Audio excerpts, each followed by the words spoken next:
ఆరాధించిన సర్వోన్నతుడు ఘనమైన తండ్రికి స్తోత్రాలు స్తుతులు తెలియపరుస్తూ ఈరోజు మరి ప్రభు దినముగా ఆత్మతో సత్యముతో ఆరాధించే గొప్ప అవకాశాన్ని క్రీస్తు ద్వారా తండ్రి అయిన దేవుడు మనకు కల్పించున్నారు కనుక ఆరాధనకి చేరవచ్చిన మీ అందరికీ ప్రభు అయిన యేసుక్రీస్తు పరిశుద్ధ నామములో వందనాలండి. ఆయా ప్రాంతాల్లో ఉండి ఎవరైతే మరి వాక్యాన్ని వింటున్నారో శ్రద్ధగా అనుసరిస్తున్నారు ప్రతి ఒక్కరికి మరి తాడిపూరు క్రీస్తు సంఘం నుంచి కూడా హృదయపూర్వక వందనాలు అందరికీ తెలియపరుస్తూ మరి విలువైన సంగతులు ఈరోజు కూడా మనం నేర్చుకోవడానికి ప్రయాసపడదాం. ప్రార్థన చేసుకుని మన వాక్య పరిచయంలోనికి వెళ్తాం. ప్రార్థన. సర్వోన్నతుడు సర్వశక్తిమంతుడు పరమందు ఆశీనుడు అయిన మా కన్న తండ్రి, మీ పరిశుద్ధమైన అతి శ్రేష్టమైన ఘనమైన నామమును బట్టి లెక్కలేని మా స్తుతులు స్తోత్రాలు తెలియజేస్తున్నాం తండ్రి. మీ కృప చూపించండి, బలపరచండి, మీ సహాయ సహకారాలు అందించండి తండ్రి. మరి మీ వాక్యంలోనికి వెళుతుండగా తండ్రి మీ పరిశుద్ధాత్మ సహాయమును సహకారాన్ని మాకు అందించండి తండ్రి. ఇటు భాగ్యం లేని వారు ఎందరో ఉన్నారు తండ్రి. ప్రతి ఒక్కరు మీ మాటలు వినడానికి భయముతో భక్తితో మీ సన్నిధికి రావడానికి కృప చూపించండి. చేరవచ్చి మమ్మల్ని జ్ఞాపకం చేసుకోండి. మీ మాటలకు విధేయులుగా ఉండే భాగ్యాలు ప్రసాదించమని వేడుకోండి. మరి అలాగే మీ వాక్యానికి మా చెవులను హృదయాలను తండ్రి మరి కేంద్రీకరించడానికి తండ్రి మమ్మల్ని బలపరచమని, పెడచెవుని మీ వాక్యాన్ని పెట్టకుండా మరి పూర్ణ హృదయంతో మీ వాక్యాన్ని విని గాయకొని అంగీకరించడానికి, మరి ఆ మాటలను మేము అర్థం చేసుకోవడానికి మీ పరిశుద్ధాత్మ సహాయము సహకారాన్ని మాకందరికీ ప్రసాదిస్తారని కృప చూపించమని, బలపరచమని, ప్రతి ఒక్కరు మిమ్మల్ని మీ కుమారుడైన యేసుక్రీస్తు వారిని తెలుసుకునే భాగ్యాలు దయచేయండి. చేరవచ్చి మమ్మల్ని అందరినీ జ్ఞాపకం చేసుకుని మరి సత్యవాక్యము మరి తండ్రి మేము నేర్చుకుంటూ సత్యంలో స్థిరపరచబడుతూ మోసాల నుంచి అబద్ధాల నుంచి తండ్రి మమ్మల్ని సంరక్షించుకునే అవకాశాన్ని మేము వింటున్న వాక్యము ద్వారా మాకు దయచేయండి. అవిశ్వాసులుగా తండ్రి అబద్ధికులుగా మేము బ్రతకకుండా కాపాడతారని, వాక్యము ద్వారా మీ చిత్తాన్ని మేము గైకొని మీ లేఖనానుసారంగా నడుస్తూ తండ్రి ఈ లోకంలో సంఘము ద్వారా మరి వాక్యాన్ని అనుసరిస్తూ మీకు మహిమ తెచ్చే వారికి మమ్మల్ని ఉంచమని, ఆయా ప్రాంతాల్లో ఉండి తండ్రి మీ వాక్యాన్ని ఆలకిస్తున్న వారు ఉన్నారు, వారిని వారి కుటుంబాలను కూడా బలపరచండి, వాక్యంలో స్థిరపరచండి, సత్యాన్ని గుర్తించి మరి మీ కుమారుని యొక్క సంఘములో రాజ్యంలో పరిశుద్ధులుగా చేర్చబడి మిమ్మల్ని ఆరాధించగలిగిన భాగ్యం ప్రతి ఒక్కరికి దయచేయమని, మాకు కలిగిన సమస్యలు అవసరతలు అక్కరలు బయలుదారులు అన్నీ కూడా మీ వాక్యం ద్వారా తొలగించి దయపరచమని యేసుక్రీస్తు పరిశుద్ధమైన నామమును బట్టి ఈ ప్రార్థన సమర్పించి వేడుకుంటున్నాం మా కన్న తండ్రి, ఆమేన్. విలువైన దేవుని సంగతులు ఈరోజు పరిశుద్ధ గ్రంథం నుంచి మనం నేర్చుకుంటాం. ఎన్నో మాటలు దైవ గ్రంథంలో మనకి కనబడుతున్నాయి. ఎన్నో మాటలు మనం నేర్చుకుంటున్నాం. మనం వినే ప్రతి మాట, మనం నేర్చుకునే ప్రతి మాట కూడా దేవుని యొక్క సంకల్పం వైపు మనల్ని నడిపించాలి. దేవుని చిత్తానుసారంగా మనల్ని బలపరచాలి. ఎందుకంటే ఇవాళ వాక్యము మనం వింటున్నాం, నేర్చుకుంటున్నాం, కానీ మనం ఇష్టం వచ్చినట్టుగా మనం నడుచుకుంటూ మనకు తెలిసిన మార్గంలో మనం వెళ్తున్నామే తప్పని అది వాక్యానుసారమైనదా కాదని ఆలోచించే విషయంలో అందరూ కూడా వెనకబడుతున్నాం. మనం ఎప్పుడు కూడా ఆ విషయాలు గమనించి గుర్తించాలి. మనం వాక్యానుసారంగా జీవించవలసిన వారమై ఉన్నాం. మనం అందరం కూడా వాక్యం మీద ఆధారపడవలసిన వారమై ఉన్నాం. ఎందుకంటే దేవుని సంకల్పం వాక్యం ద్వారా తప్పగాని వాక్యం లేకుండా ఏది అర్థం చేసుకునే అవకాశం లేదు. ఏదైనా సరే మన వాక్యమును బట్టే అనుసరించవలసిన బాధ్యత మనందరి మీద ఉంది. కాబట్టి మనం వింటున్న వాక్యము ద్వారా, మనం నేర్చుకుంటున్న వాక్యము ద్వారా మనం గ్రహింపు మరి కలిగి ఉండవలసిన అవసరం మనందరికీ ఎంతో. ఎందుకంటే దైవ గ్రంథంలో ప్రతి మాట కూడా సాక్షాత్తంగా మనకు ఉంది. మీకు నచ్చినట్టుగా మీరు చేయడం, నాకు నచ్చినట్టుగా నేను చేయడం అనేది లేఖనం ఎక్కడా కూడా అవకాశం ఇవ్వలేదు. మీరు చేయాలన్నా, నేను చేయాలన్నా అందరూ కూడా వాక్యానుసారంగా ఉండవలసిన అవసరత మనందరి మీద ఉంది. అది మనం గుర్తించుకోవలసిన అవసరం మనందరి మీద కలిగి ఉంది. కాబట్టి ఈరోజు దేవుడు మనకిచ్చిన అవకాశాన్ని బట్టి మరి నిజమైన దేవుడిని మనం తెలుసుకుంటున్నాం కనుక నిజ దేవుడు మనం అనుసరించవలసిన వారమే. ఎందుకంటే లేఖనంలో ఎక్కడ అబద్ధం లేదు, అసత్యం లేదు. మరి వింటున్న మనలో కూడా అబద్ధం అసత్యాలు మనకు ఉండడానికి తోబివ్వలేదు వాటి. ఈరోజు మనం నేర్చుకునే పాఠం ఏంటంటే కంసాలి. విలువైన దేవుని సంగతులు మనం ఒకసారి నేర్చుకుని లోతులోనికి వెళ్తాం. ఒకసారి యెషయా గ్రంథంలోనికి మనం వెళ్ళినట్లయితే యెషయా గ్రంథంలో ఒక మాట కనబడుతుంది. యెషయా గ్రంథము 40 అధ్యాయం 19వ వచనాన్ని మనం చదివినట్లయితే అక్కడ ఒక మాట మనకి కనబడుతుంది. చూడండి, కంసాలి అని రాసుకోండి. అంశం కంసాలి. 40 అధ్యాయము 19 వచనం. విగ్రహమును చూడగా శిల్పి దానిని పోతపోయి, కంసాలి దానిని బంగారు రేకుతో పొదుగును, దానికి వెండు గొలుసులు చేయను. ఎవరు? అంటే ఇప్పుడు విగ్రహాలని శిల్పి చేస్తాడు. శిల్పి అనగా రాళ్లతో చెక్కేవాడే. ఓకేనండి. శిల్పి అంటే రాళ్ల మీద రూపాన్ని చెక్కేవాడిని శిల్పి అని అన్నారు అనమాట. అంటే రూపం లేని దానికి ఒక కళ రూపాన్ని ఇవ్వడం అనమాట. అది శిల్పకారు యొక్క పని అనమాట. కంసాలి అని ఎవరన్నా అన్నారంటే ఆల్రెడీ రేకు మీద పోత రూపం ఉంటే బంగారాన్ని కానీ వెండిని కానీ, ఓకేనా, మరొక దానిని ఏ వస్తువునైనా కరిగించి పోత పోసేవాడిని కంసాలి అని అన్నారు. నమూనా ఎక్కడ ఉంటది? ఆయన గీసిన దాని మీద నమూనా ఉంటుంది. మీకు అర్థమవుతుందా? ఆ గీసిన దాని మీద ఏం చేస్తాడంటే పోత పోస్తాడు అనమాట. ఆ పోత పోసి ఏం చేస్తాడంటే ఒక రూపం కలిగిన ఏ బొమ్మనైనా చేసేవాడిని కంసాలి అని అన్నారు అనమాట. ఇంకా చెప్పాలంటే కంసాలి అన్న పదములో వెండితో బంగారాలతో చేసేవాడిని కంసాలి అని అన్నారు. ఎక్కువ మీకు అర్థమవుతుందండి. వెండితో బంగారంతో, ఎందుకంటే అగ్నిని కరిగించి ఏదైనా ఒక బొమ్మను తయారు చేసేవాడిని కంసాలి అని అన్నారు. అందుకనే ఇక్కడ అంటున్నాడు, విగ్రహమును చూడగా శిల్పి దానిని పోతపోయిను. అర్థమైందా మీకు? విగ్రహం చూసినప్పటికి ఇది ఎవరని చెప్పాలి? శిల్పి యొక్క పనిని గుర్తించాలి. మీకు అర్థమవుతుందా?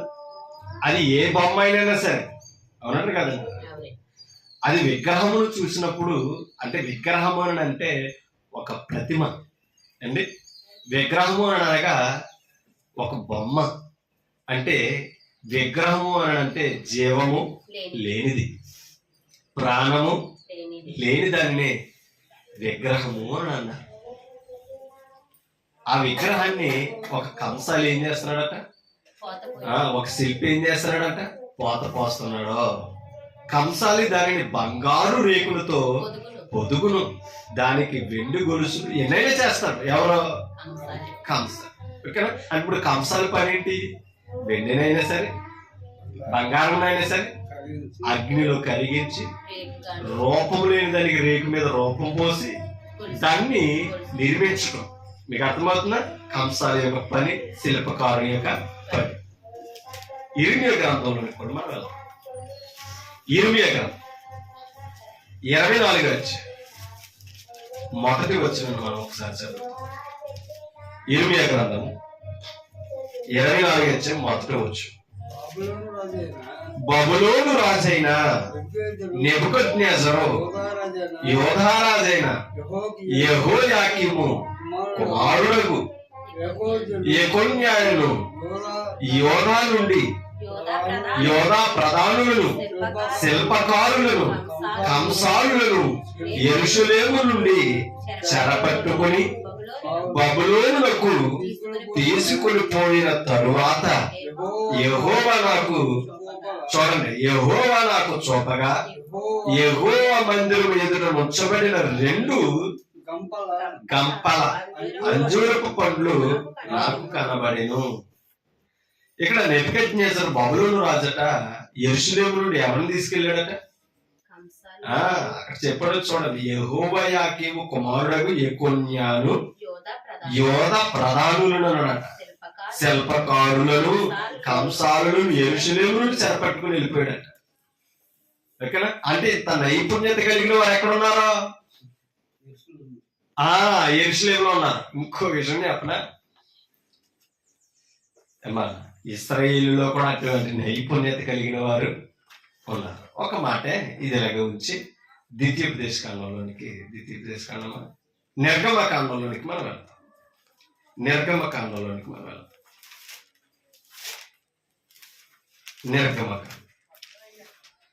32వ అధ్యాయంలోనికి మనం వెళ్తాం.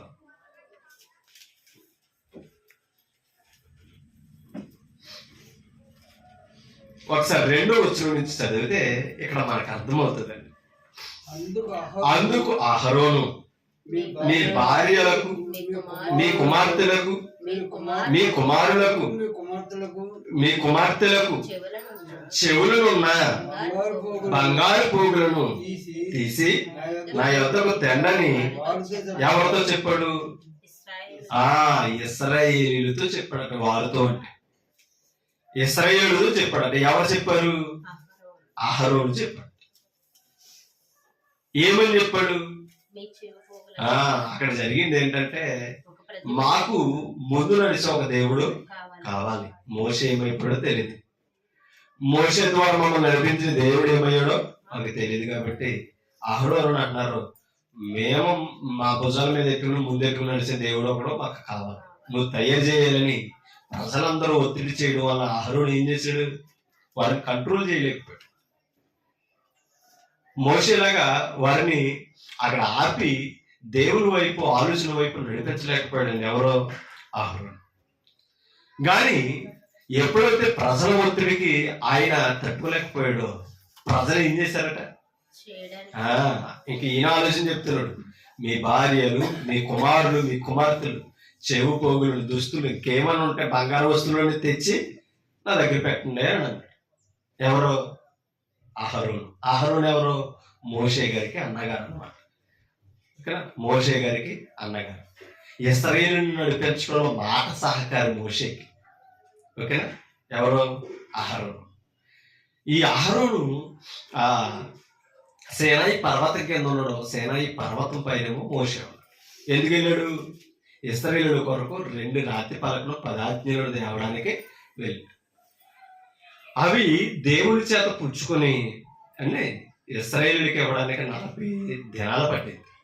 40 దినాలు అక్కడే ఉండిపోయాడు. ఎవరు? మోషే. ఎవరికి కనపడలేదు?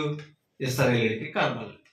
కాబట్టి ఇప్పుడు అహరోను ఒత్తిడి చేశారు. అహరోను ఏం చేశాడంటే ఒక ఆలోచన చెప్పాడు అనమాట, మీరు ఇవన్నీ పట్టుకొచ్చి నా చేతి దగ్గర పెట్టండి. 3వ వచనం చదువుతాం. ప్రజలందరూ తమ చెవులలో ఉన్న బంగారు పోగులను తీసి అహరోను వద్దకు తెచ్చారు. ఆయన చెప్పినట్టుగా తెచ్చారు అన్నమాట. తెచ్చిరి అతడు వారి వద్ద వాటిని, వేటిని? ఆ బంగారు పోగులను, బంగారు వస్తువులను అన్నిటిని కూడా వారి దగ్గర తీసుకొని పొగరుతో ఎక్కడ? రేకు మీద అన్నమాట. ఓకేనా? పొగరతో ఏం చేశాడట? ఏ రూపంలో అయితే చేయాలనుకున్నాడో ఆ పొగరతో ఆ రేకు మీద ఏం చేశాడట? రూపాన్ని ఏర్పరిచాడు. చూడండి, రూపమును ఏర్పరిచి దానిని పోత పోసి దూడగా చేశాడు. అంటే ఒక నమూనా ముందు రేకు మీద గీసేసాడు. ఓకే, అప్పుడు ఈ వెండి నగలలో, ఈ బంగారు నగల పోగులన్నీ తెచ్చి ఏం చేశాడు? అగ్నిలో కరిగించి శేషం కింద పోసాడు అనమాట. అర్థమైంది మీకు? అగ్నితో కరిగించి శేషం కింద పోయిగానే ఏమైంది? దూడ అయ్యింది. మీకు అర్థమవుతుందా? ఏ దూడ? బంగారపు దూడ అయ్యింది. ఓకేనా? అది నిజంగా దూడ? ఎక్కడి నుంచి తీసుకున్నాడు రూపం? జంతువు నుంచి తీసుకున్నాడు. అంతేనంటారా? ఒక పశువు నుంచి తీసుకున్నాడు. దేనిని? రూపాన్ని తీసుకుని ఏం చేశాడు? పోత పోసి బంగారంతో చేసేటప్పటికి ఎలా ఉంటుంది చెప్పండి? ఎంత వాల్యూ ఉంటుంది చెప్పండి? అది విగ్రహం అనేది మర్చిపోయి దేవుడిగా చూస్తున్నారు. బంగారంతో కనబడుతుంది కనుక. విగ్రహం ఏదైనా, బొమ్మ ఏదైనా సరే నువ్వు బంగారంతో చేయి, ముత్యాలతో చేయి, అదేంటది? అది గుర్తించాలి. అది గుర్తించాలి. అందుకనే ఒక బొమ్మను చేసేటప్పటికి ఇశ్రాయేలు సంతోషం ఆకాశాన్ని అంటే అన్నమాట. ఎవరిని మర్చిపోయామన్న బాధ, భయం లేదు. దేవుడు నడిపించిన వాడిని పక్కనెట్టేసాం, ఆయన ఇచ్చిన ఆజ్ఞలు దాటి వెళ్తున్నామన్న ఒక భయం కానీ ఏమా భక్తి కానీ లేకుండా అహరోను వారిని కంట్రోల్ చేయలేకపోయాడండి. ఆలోచించాలి. కానీ మోసే సమర్థుడండి తెలుసా. మోసే ఉన్నంత కాలం విగ్రహాల వైపు ఎవరు వెళ్ళదు తెలుసా, ఇశ్రాయేలుడు వెళ్ళలేదు. ఇక్కడ ఎప్పుడైతే ఆజ్ఞల కోసం వెళ్ళాడో అహరోను ద్వారా విగ్రహారాధన వచ్చింది, దాన్ని ఖండించి ఆప్ చేయలేకపోయాడండి. కాబట్టి సువార్థికుడు ఎప్పుడు కూడా విగ్రహారాధనను ప్రోత్సహించేవాడు కాకూడదు.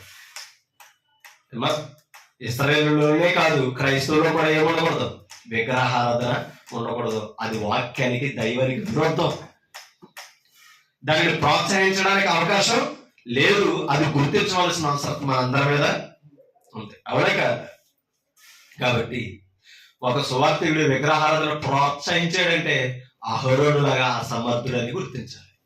మోషేలా సమర్థుడై ఉండాలి సువార్థికుడు.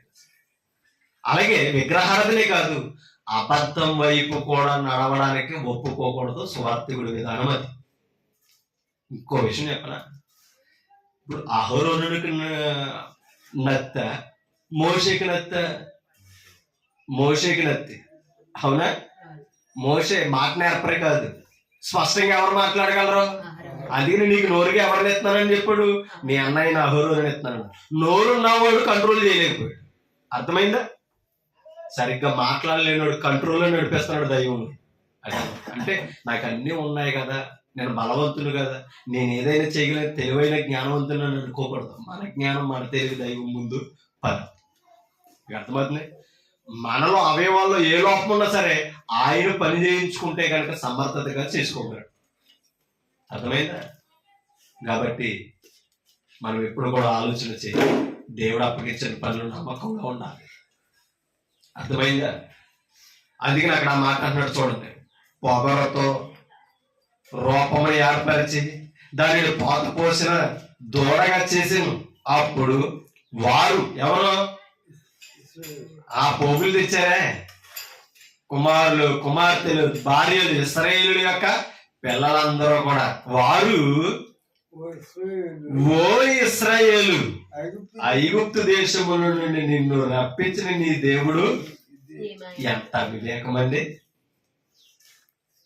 దేని చేసి మీకు అర్థమవుతుందా. అక్కడ బంగారపు దూడలో పోత పోయిగానే ఆ దూడతో ఇశ్రాయేలు ఏమన్నారట, ఓ ఇశ్రాయేలు, ఐగుప్తులో నుండి నిన్ను రప్పించిన దేవుడు. అసలు దేవుడు అండి అది, చెప్పండి మీరు. దేవుడు అది విగ్రహం, అది విగ్రహాన్ని పట్టుకుని ఏమన్నారు, దేవుడు ఇదే అని అంటున్నారు. ఎవరు అంటున్నారండి, అన్యులు కాదండి, విగ్రహాదేవి కాదని మాట్లాడుతుంటా. దేవుడు ఎవరో తెలుసు, దేవుడు ఎవరో నేర్చుకున్నవారు, దేవుని ఆజ్ఞను అనుసరిస్తున్నవారు ఆఖరికి ఏమైపోయారండి, విగ్రహాన్ని కూడా దేవుడిగా భావించి అజ్ఞానానికి వెళ్ళిపోయారు. ఎవరు, ఇశ్రాయేలు. మరి లేఖనాలను ఎంత క్షుణ్ణంగా నేర్చుకుంటున్నారండి వాళ్ళు. ధర్మశాస్త్రం మీద ఎంత శ్రద్ధ ఉన్నదండి వారికి. ఆలోచించాలి. దేవుడు ఎవరు తెలియని వారు ఏదో ఒకటి దేవుడు అనుకుంటే పర్లేదండి. దేవుడు జీవం కలిగిన వాడు, దేవుడు ఆత్మస్వరూపుడు, దేవుడు సర్వ సృష్టికర్త అని తెలిసిన ఇశ్రాయేలీయులు ఎలా చూస్తున్నారండి, ఒక దూడని దేవుడిగా చూస్తున్నారండి, ఒక విగ్రహాన్ని దేవుడని భావిస్తున్నారంటే ఎంత చెడిపోయారు ఇశ్రాయేలీయులు ఆలోచించండి. మరి ఇలా క్రైస్తవులు తక్కువ తింటున్నారా అండి.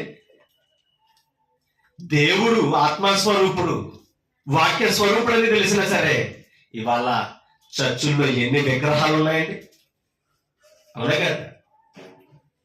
ఇవాళ ఈ క్రైస్తవ సమాజంలో ఎంత విగ్రహారాధన జరుగుతుందండి. అంటే ఇశ్రాయేలుల క్రైస్తవులు కూడా ఏమైపోయారు, చెడిపోయారు. విగ్రహానికి దైవానికి తేడా తెలుస్తలేదండి.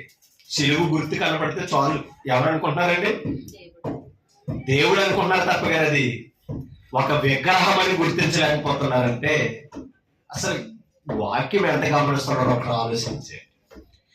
యేసు ప్రభు రూపం కనబడుతుంటే ఏమా ఈయన దేవుడు అని ఏం చేస్తున్నారండి?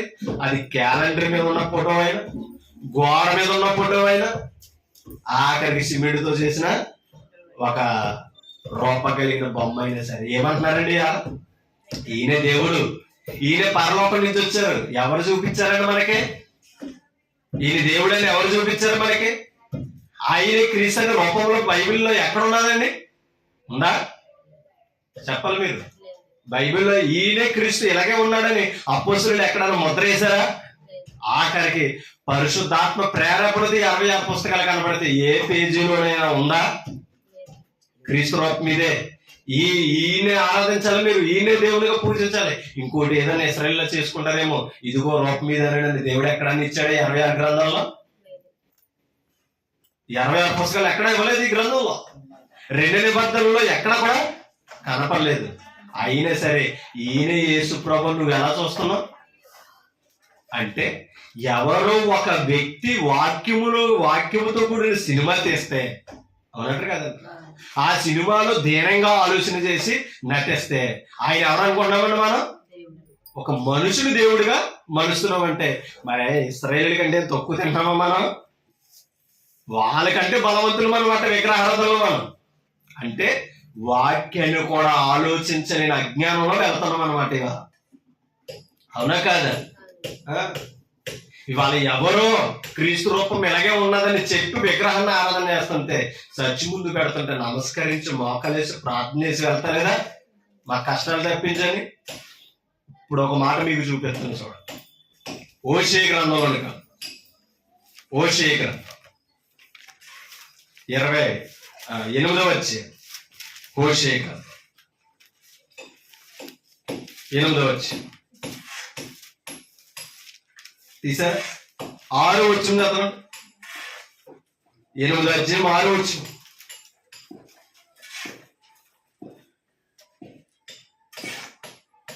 అది ఇశ్రాయేలు వారి చేతి పనియే కదా, కంసాలి దానిని చేసెను. మరి తీసారా? పేజీ నెంబర్ చెప్పనా? 748వ పేజీ పాత నిబంధనలు. దానియేలు గ్రంథం పక్కన ఉంటుంది. హోషేయ గ్రంథం 8వ అధ్యాయం 6వ వచనం. అది ఇశ్రాయేలు వారి చేతి పనియే గదా, కంసాలి దానిని చేసెను. అది దైవము కాదు. ఏది అర్థమవుతుందా? అది దైవము కాదు. ఏది దైవము కాదు? 5వ వచనం చదువుదాం. సోమ్రోను ఆయన నీ దూడను విగ్రహము విసర్జించను. మీకు అర్థమైందా? సోమరుడు దేని పెట్టుకున్నదంట? మీకు అర్థమైందా? సోమరుడు దేని పెట్టుకున్నదంట? దూడ విగ్రహాన్ని పెట్టుకుని దేవుడు అనుకోవటందంట. అది చూడండి. నీ దూడ ఆయన నీ దూడను విగ్రహములు అంటే దూడ అంటే ఏది? బ్రాకెట్ ఇచ్చాడండి అక్కడ. ఆయన నీ దూడని అనగానే అక్కడ ఏమి ఇచ్చాడు? బ్రాకెట్ లో విగ్రహములు పెట్టాడు. దూడ అనగా ఏది? ఎవరు కాదు అది. కానీ ఇశ్రాయేలు ఏమంటున్నారు? ఓ ఇశ్రాయేలు, నిన్ను ఐగుప్తులో నుంచి నడిపించిన దేవుడిదే అన్నారంటే ఎంత జ్ఞానం అండి! ఎవరైతే విగ్రహం వైపు తిరగకూడదన్నారో, ఎవరైతే విగ్రహం చేసుకోవడం అనుకున్నారో వారే విగ్రహం వైపు వెళ్ళిపోయి విగ్రహారాధికులుగా తయారు. మీకు అర్థమవుతుందండి? ఇవాళ క్రైస్తవులో కూడా అపవాది తక్కువేం చేయలేదండి, ఇశ్రాయేలు కంటే ఎక్కువగా చేస్తుంది. ఓకేనండి. ఆయన నీ దూడను అంటే విగ్రహములు విసర్జించెను, నా కోపము వారి మీదకి రగులుకొనెను, ఎంత కాలము వారు పవిత్రతను అందజాలకుందురు. అంటే మీకు ఏమైనా అర్థమైందా? పవిత్రులు అయ్యారా అపవిత్రులు అయ్యారా? అర్థమవుతుందా? అందుకని పవిత్రతను అందజాలకుంటున్నారంట. ఎవరు? ఇశ్రాయేలీయులు. మీకు అర్థమవుతుందా? హోషేయ గారి ద్వారా ఇశ్రాయేలుకి తెలియపరుస్తున్న మాట ఇది. హోషేయ ప్రవక్త చెప్తున్నాడండి, ఇశ్రాయేలీయులు ఏం పొందుతలేదంట? పవిత్రత పొందుతలేదు. అంటే విగ్రహం దగ్గర ఉన్న వారు ఏమయ్యారు చెప్పండి ఇప్పుడు? అది క్రైస్తవుడైనా సరే ఇశ్రాయేలీయుడు అయినా సరే. విగ్రహం దగ్గర ఉన్నవాడు అపవిత్రుడు తప్పిన పవిత్రుడు కాదు. పవిత్ర పరిచేది ఎవరు? దేవుడు అండి. దేవుడు అనుకున్నవారు కాదు. మన మాట అర్థమవుతుందా? మనము దేవుడు అనుకున్నవారు కాదండి. దేవుడై ఉన్నవాడే పవిత్రపరచగలడు. కాబట్టి మనం పవిత్రులమా అపవిత్రులమా అది ఆలోచన చేయవలసిన అవసరత మీ మీద నా మీద ఉందే. గమనించు. ఇప్పుడు చెప్తున్నాడు ఆలోచన చదువుతాం. అది ఇశ్రాయేలు వారి ఏది ఏది ఎవరు చేశారు? ఎవరు చేశారు? అహరోను చేశాడు ఆ దూడని. అవునా కాదా? ఒక విషయం చెప్పిన మీకు, మరి ఇన్నాళ్ళు మనం ఏం చేసేవాళ్ళం? మనం కూడా దూడని ఆరాధించలేదా? క్రైస్తువులమే, ప్రార్థనకి వెళ్ళిన వాళ్ళమే గొంతమ్మని దేవుడని ఆరాధించలేదా? ఆలోచించాలి. మనం కూడా ఏం చేసాం? విగ్రహారాధన చేసిన వాళ్ళమే. విగ్రహారాధన నుంచి క్రీస్తు వైపు తిరిగి ఇప్పుడు ఏం చేస్తున్నాం? నిజ దేవుణ్ణి ఆరాధిస్తున్నాం. ఎక్కడికి వచ్చి మళ్ళీ విగ్రహారాధనే. మనం విగ్రహం దగ్గర నుంచి దేవుని వైపు వచ్చాం. దేవుని మళ్ళీ ఎక్కడ చూస్తున్నాం? అంటే మనం మారేం తప్ప మనసు మారలా. అర్థమైందా? మనం మారాం కానీ మన ఆలోచన మారలా, మన విధానం గుర్తించాలి. కాబట్టి ప్రభు వెలుపల నుండి విగ్రహారాధన చేసి ప్రభులోకి వచ్చి విగ్రహారాధన చేస్తే మనం పవిత్రులు ఎలా అవుతున్నాం? బాప్తిసం పొందితే పవిత్రుల్లో అడుగు పెట్టాం, కానీ బాప్తిసంలో పవిత్రపరిచిన క్రీస్తుని విగ్రహాలను చూస్తే పవిత్రులమో కాదు. మనలో మళ్ళీ వస్తుంది. మరలా మనం ఆలోచించాలి. మనం అపవిత్రులం అవుతున్నాం. అందుకనే ఆ మాట చెప్తున్నాడు. అది ఇశ్రాయేలు చేతి పనే గదా, కంసాలి దానిని చేసెను. ఎంత అద్భుతమైన మాట అండి. కంసాలి చేసినది ఏది కాదంట? అదేంటంటే బంగారంతో చేస్తే దేవుడు కాదంటారా? మీకు అర్థమవుతుందా? వెండితో అలంకరించాడే, గొలుసులు గట్ట చేసి ఇంతలాగా స్వచ్ఛంగా పోత పోసి స్వచ్ఛంగా చేస్తే మీరు ఎవరు కాదంటున్నారా? దైవం కాదంటున్నారండి. అని అంటే కంసాలి దేవుడు కాదండి, మనుషుడు. అది గుర్తించాలి. కంసాలిని మిమ్మల్ని నన్ను చేసింది దేవుడు. కంసాలి దేవుడిని చేయలేడు, బొమ్మను చేయగలడు అంతే. అవునంటారు కదండి కదా? నిజంగా ఆయన ఒకవేళ దేవుణ్ణి చేయగలిగితే ప్రాణం పోయాలి దానికి. పోయగలడా? ఇవాళ క్రీస్తు దేవుడే అని అనుకుందాం. క్రీస్తు దేవుడే, విగ్రహం కాదని అందాం. క్రీస్తు విగ్రహం లేనో ప్రాణం ఉందా? అర్థమైందా? క్రీస్తు విగ్రహం దేవుడే అని ఒప్పుకుందాం. క్రీస్తు అయి ఉన్న విగ్రహంలో ఏమైనా ప్రాణం ఉందా? విగ్రహం ఏదైనా విగ్రహమే, బొమ్మ ఏదైనా బొమ్మే. మనం బొమ్మలను ఆరాధిస్తూ వెలుపులున్న వారిని బొమ్మలను ఆరాధిస్తున్నారని వెటకారం చేయడం అవహేళన. కాబట్టి లోపం ముందు మనలో చక్కపరచు, అప్పుడు సమాజానికి వివరించగలం. మనం బొమ్మలతో దేవుడు తెలియని వారికి బొమ్మ ఆరాధిస్తున్నారని చెప్పడం చాలా తప్పు అండి. అది అవునే కదా? తప్పు నేను చేస్తూ ఇంకొకరు తప్పు నేను సరిదిద్దలేను. కాబట్టి ముందు మనం సరిదిద్దుకోవాలి. లేఖనాలను బట్టి ముందు మనం వాస్తవాలను తెలుసుకోవాలి. అవునా కదా? కాబట్టి క్రైస్తవులు ఉంటే విగ్రహము కాదు, లోకంలో ఉంటే విగ్రహం అని వాక్యం ఎక్కడ చెప్పలేదు. విగ్రహము దేని అని అన్నాడంటే రూపము లేనిదాన్ని, రెండు ప్రాణము లేనిదాన్ని. నడవగలిగినదే ప్రాణము. అవునా కదా? మనం మోసుకెళ్ళేది, మనం కావలసిన కాడ పెట్టేది దేవుడు కాడండి. స్వయంభవుడు అండి. ఎవరో దేవుడు అంటే తనకు తానుగా కలుగున్నవాడు తప్ప కానీ ఇంకొకరి చేత నిర్మితమయ్యేవాడు దేవుడు. ఆత్మస్వరూపుడండి. సర్వంతర్యామి అంటే అర్థం ఏంటి? ఏ చోట అయినా ఉండేవాడు తప్ప కానీ ఒక్క చోట ఉండేవాడు దేవుడు. మనం ఏం చేస్తున్నాం మరి? ఒక చోటే పెట్టి ఇక్కడే దేవుడు ఉన్నాడు అన్నాడు. అంటే తాళం వేసేసాక ఆయన బయటికి రాలేడా? మరి తాళం వేసేసాక, చర్చికి తాళం వేసేసాక ఒకవేళ లోనే ఉంటే కనుక నీ ఇంట్లో ఆపుతుంటే ఎలా కాపాడగలను నేను? ఆలోచించాలి. సర్వంతర్యామి అని అంటే అన్ని చోట్ల ఉన్నాడు అంటే నువ్వు అర్థం, నువ్వు ఎక్కడుండి ప్రార్థన చేసినా వినేవాడు, నువ్వు ఎక్కడుండి మొరపెట్టినా వినేవాడు. అన్నట్టు కదా? మరి ఇశ్రాయేలీయులు యెరూషలేములో మొరపెడితే వినాలి, మరి బబులోను చెరలో ఉన్నప్పుడు మొరపెడితే వెళ్ళలేదా? దానియేలు ప్రార్థన ఆలకించలేదా? పరిశుద్ధమైన స్థలంలో ఉన్నాడు ఆయన, పరిశుద్ధమైన దేశంలో ఉన్నాడు ఆయన, లేడు. ఎక్కడున్నాడు? అన్య దేశములో బందీగా ఉండి భక్తిని అనుసరిస్తున్నాడు. అంటే దేవుడు అన్ని చోట్ల ఉన్నవాడే తప్ప యెరూషలేములో ఉన్నవాడే కాదు. అది ఇశ్రాయేలు తెలుసుకోవాలి, ఈరోజు క్రైస్తవులు తెలుసుకోవాలి. నువ్వు పెట్టిన చోట ఉన్నవాడు దేవుడు కాదండి, సర్వలోకములో ఉన్నవాడు దేవుడు. కాబట్టి విగ్రహాలు చూసిన దేవుడు అని భ్రమపడ్డామా? మనము కూడా వాక్యానికి విరుద్ధంగా నడుస్తున్నాం. కాబట్టి మనం సరిదిద్దుకోవలసిన అవసరం వాక్యం ఇవ్వాల్సిందే. విగ్రహారాధన చేస్తూ విగ్రహం దేవుడు అనుకుని భ్రమపడుతుంటే మీరు ఎవరు కాదని అంటున్నాడు? మీరు పవిత్రులు. కాబట్టి వాక్యం పవిత్రత పరుస్తుంది. వాక్యం చెప్పిన మాట అంటే పవిత్రులం అవుతాం. వాక్యంతో నాకు పని లేదు, నాకు నచ్చింది చేస్తానంటే పవిత్రతను పోగొట్టుకున్నాం. కాబట్టి పవిత్రులే పరలోకం వెళ్తారు తప్పకనే అపవిత్రులకి పరలోకంలో దేవుని దగ్గర చోటు లేదు, గుర్తించాలి. అది ఇక్కడ చెప్తున్నాడు. అది దైవము కాదు కదా, సోమ్రోని చేసిన ఈ దూడ చిన్న భిన్నములగును చెప్తున్నాడు ఇశ్రాయేలుతో. విగ్రహాన్ని మీలో నుంచి తీసేయండి, వాటిని తొలగదేయండి అని చెప్తున్నాడు తప్పగాని అవి విగ్రహాలు కాదని గుర్తించుకోవాల్సిన అవసరం. ఒక మాట మీకు చూపిస్తాను. అపొస్తలుల కార్యములు తీసారా? 19:24 అపొస్తలుల కార్యం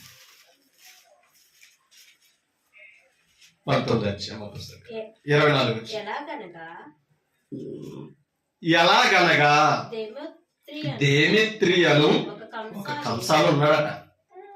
ఎక్కడ? ఎఫెసులో. ఓకేనండి. దేమిత్రియను కంసాలు ఉన్నాడట. అర్తిమీదేవికి వెండి గుళ్ళను చేయించుట వలన ఆ పని వారికి మిగులు లాభం కలిగించింది. మీకు ఏమైనా అర్థమైందమ్మా? దేమిత్రి అని ఒక కంసాలు ఏం చేస్తున్నాడంట? అర్తిమీదేవి, మహాదేవి అన్నమాట. ఎక్కడ? ఆ ఎఫెసు ప్రాంతంలో మహాదేవత అన్నమాట. ఆ దేవతకి ఏం చేస్తున్నాడట? వెండి గుళ్ళను చేస్తున్నాడట. అంటే గురులు ఎలా కడుతున్నాడట? వెండితో కడుతున్నాడట. మన సొలొమోను దేవునికి ఆలయం ఎలా కట్టాడండి? బంగారంతో బతికాడు. అవునా కదా? రత్నాలతో వెండితో దేవునికి ఆలయాన్ని కట్టాడండి. దేవుడు ఏమన్నాడా? నేను ఎక్కడే ఉంటానని చెప్పాడా? చెప్పాలి మీరు. నువ్వు కట్టించిన మందిరం నన్ను పట్టునా? సొలొమోనును ప్రశ్నించాడండి. అంటే దాని అర్థం దేవుడు ఒక చోట బందీగా ఉండేవాడు. సొలొమోను అంతటి వారు బంగారంతో ఆలయం కడితే నా నామం పెట్టారు కనుక నేను మీ మొర వింటాను, మిమ్మల్ని చూస్తాను తప్ప కానీ నేను అందులో నివసించేవాడిని కాదు. ఎందుకని? ఆకాశము నా సింహాసనం, భూమి నా పాద. అంటే దీన్ని బట్టి ఆలోచించండి, అంత స్థాయి కలిగిన దేవుణ్ణి చిన్న దాంట్లో పెట్టగలమా మనం? ఆకాశమైన సింహాసనం అంట. అంటే ఇప్పుడు ఆకాశమైన కుర్చీ అవునట్టు కదంట. 3 సెంట్లో ఆలయం కట్టి దేవుడు ఎక్కడ ఉన్నాడని చెప్తున్నాం మనం. అవునా కదా? ఆయన ప్రజలు కూడుకునే స్థలం అవ్వాలేమో తప్ప కానీ అది దేవునికి ఆలయమో కాదు. అవునా కదా? ఒప్పుకోవాలి మనం. నువ్వు ఎన్ని ఎకరాల్లో కట్టినా సరే అది దేవునికి ఆలయమో అవ్వదు. దేవునికి ఆలయం ఎవరన్నాడంటే జీవం ఉన్నవాడే దేవునికి ఆలయం అవ్వాలి. ఎందుకంటే దేవుడు జీవం ఉన్నవాడు కనుక జీవం కలిగిన ఆలయం కావాలి, జీవం లేని ఆలయం కాదండి. పవిత్రమైన స్థలం కావాలండి, అపవిత్రమైన స్థలం కాదు. ఈ భూమి మీద ఎక్కడ పవిత్రత లేదు. అవునా కదా? కాబట్టి మనం ఆలోచించాలి.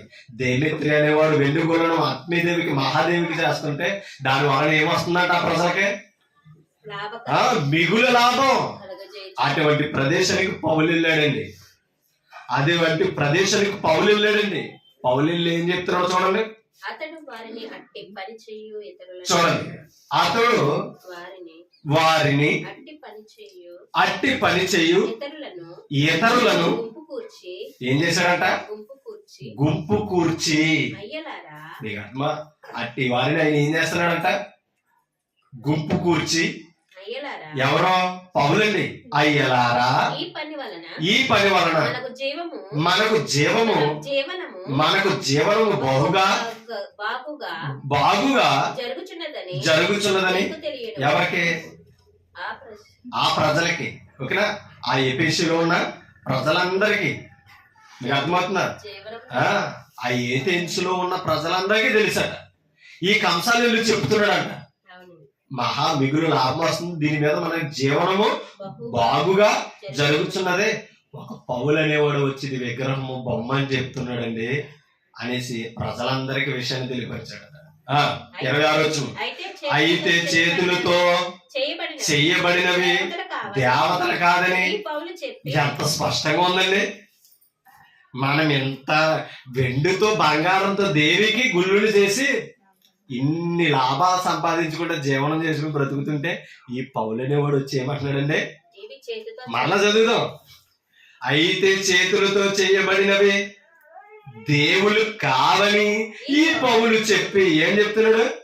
కంసాలతో అన్నాడట, నువ్వు చేసింది దేవుడు కాదు అని చెప్పాడు. అర్థమైందా స్పష్టత? నువ్వు చేసింది ఎవరు కాదు, దేవుడు కావు అని పౌలు చెప్పి ఎఫెసీలో మాత్రము కాదు దాదాపు ఆసియా అంతటా బహుజనులను ఒప్పించి త్రిప్పి ఉన్న సంగతి మీరు చూచి విని ఉన్నారని చెప్పి ఎవరు చెప్తున్నారండి? మీరు చూశారు, మీరు విన్నారు. ఆ ప్రజలందరికీ అప్పటికే ప్రభావితం అవుతుందండి, భయోందోళన చెందిందండి. ఎందుకని అప్పటికే చాలా మంది ఆసియాలో ఎఫెసీ కాలంలో ఉన్న ఆసియా కాలంలో ఉన్న వారందరిని ఎవరో తిప్పుతున్నాడండి. మనల్ని చేసిన వాడే దేవుడు, మనం చేసిన వాడు దేవుడు అవడో విగ్రహం అది అని చెప్పి అనేకులు ఒప్పించి ఎవరి వైపు తిప్పుతున్నాడంట? నిజ దేవుడు వైపు తిప్పుతున్నాడంట. పౌలు యొక్క ప్రయత్నం ఎంత గొప్పదో చూడండి, పౌలు యొక్క ప్రయాస ఎంత గొప్పదో చూడండి. మనము చేసిన వాడు దేవుడు కాదు, మనల్ని చేసిన వాడు దేవుడు. ఆయన ఉన్నాడు సృష్టికర్త, ఆయన వైపు మనం తిరగాలని లేఖనాలని వివరించి ఆ సృష్టికర్త క్రీస్తు వైపు అనేకులు తిప్పేస్తున్నాడు. అంటే ఎవరో పౌలు. అవునా? త్రిప్పి ఉన్న సంగతి మీరు చూచి విని ఉన్నారు. 27 వచ్చు. మరియు ఈ మన వృత్తి యందు లక్ష్యము తప్పుకోవటేగాక మహాదేవి అయిన అర్తిమీదేవి యొక్క గుడి కూడా దీని వలన ఏం చేస్తున్నారు?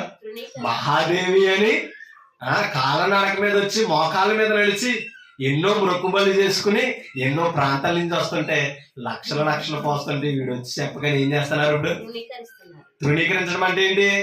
ఎంత మహాదేవి అయినా అది దేవత కాదు, దేవుడు కాదు, అందులో ప్రాణమేమీ లేదు, మనల్ని రక్షించలేదు, మనల్ని కాపాడలేదని ఏం చేస్తున్నారంట ప్రజలందరూ? అప్పుడు దాకా మహాదేవి మహాతల్లి అనేది ఆ విగ్రహాన్ని చూసి దేవుడు కాదు దేవత కాదనేసి తృణీకరిస్తున్నారంట. ఇది ఎవరు చెప్తున్నారు? ఇప్పుడు దాన్ని చేస్తున్న కంసాలీలు చెప్తున్నాడు, కంప్లైంట్ ఇస్తున్నాడండి. గుడి నాయకులు ఉంటారు కదా, నడిపించేవారు మెంబర్షిప్, వాళ్ళకి వెళ్ళి బలవంతులకు చెప్తున్నాడట. ఆసియా అందంతటను భూలోకమందును పూజింపబడుచున్న ఈమె యొక్క గొప్పతనము తొలగిపోవునని భయము తోచుచున్నదని వాళ్ళతో. అయ్యా మీకేమైనా అర్థమైందా? ఇది దేవుడు కాదంటే ఇక్కడికి రారు. ఇది ప్రజలు ఇప్పటికే వ్యాపితమైపోయింది. మీకు అర్థమైందా? దీని ఘనత పోతుంది. ఇక్కడికి రాకపోతే మనకేమీ లేదు, లాభం లేదు, మీకు లాభం లేదు. మహాలాభం. ఆసియా అంతటా కూడా మహాదేవత అని ఆరాధిస్తున్నారు. మీకు అర్థమైందా? ఇదేమవుతుంది? తృణీకరించబడుతుంది. మీకేముండదు, లాభం ఉండదు, నాకేముండదు, వృత్తి ఉండదు. మీకు అర్థమవుతుందా? ఎంత తెలివితేటలు చూసారా? ఎందుకంటే అక్కడ ఆయనతో వ్యాపారంతో పాటు ఈయన వృత్తి కూడా జరుగుతుంది కదా, కాబట్టి నాకు జీవనం ఉండదు, మీకు లాభం ఉండదని సూటిగా చెప్పాడని ఎవరు? ఆ కంసాలి. 28 వచ్చు. వారు విని రౌద్రులై చూడండి, రౌద్రముతో నిండిన వారే ఎఫెసీయుల అర్తిమీదేవి మహాదేవి అని కేకలు వేశారు. నీకు అర్థమైందా? మహాదేవి అని ఎవరని కేకలేస్తున్నారట? అర్తిమీదేవి మహాదేవి మహాదేవత అనేసి కేకలు వేస్తున్నారట. ఎవరు? ఆ ఎఫెసీలో ఉన్న ప్రజలందరూ, ఆసియాలో ఉన్న ప్రజలందరూ కేకలు వేస్తుంటే పౌలు మట్టికి సృష్టికర్త అయిన దేవుని వైపు వారిని నడిపించడానికి ఎన్నో ప్రయత్నాలు చేస్తున్నాడు. ఆలోచించండి. కాబట్టి ఒక కంసాలి ఏ రూపంటైనా చేయగలడు, ఎంత విలువైనదైనా చేయగలడు. కానీ దానికి ఏం పోయలేడండి? ప్రాణం పోయాడు. ప్రాణం లేనిది ఏదైనా సరే, ఎంత విలువైనదైనా సరే, అది పూజింపదగడానికి అర్హత లేదు. ఓకేనా? పూజింపదగినది ఏదైనా ఉన్నదంటే అది ప్రాణం ఉన్నది, సృష్టికర్త. ఓకేనా? రోమిలికి రాసిన పక్కన ఉంటుంది చూడండి, 1:20.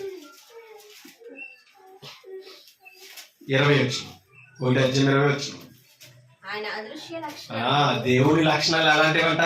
ఆయన అదృశ్య లక్షణాలు, దృశ్యమైనవి కాదు. అంటే దేవుడు ఎవరో అదృశ్యుడు, అంటే మానవ కంటికి కనపడేవాడు కాదు. ఆయన అదృశ్య లక్షణములు అనగా ఆయన అంటే నిత్యము శక్తి తగ్గిపోయేది కాదు. ఆయన నిత్య శక్తియు ఏముందంట? దేవత్వము కలిగిన వాడు ఎప్పుడు దేవుడు తప్పని, దేవత్వము లేనివాడు దేవుడు కాదు.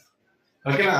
దేవత్వం యొక్క జగదుత్పత్తి మొదలుకొని సృష్టింపబడిన వస్తువులను ఆలోచించడం వలన తేటపడుతున్నవి కనుక దేవుణ్ణి ఆలోచించిన వారు ఎలా ఉన్నారట?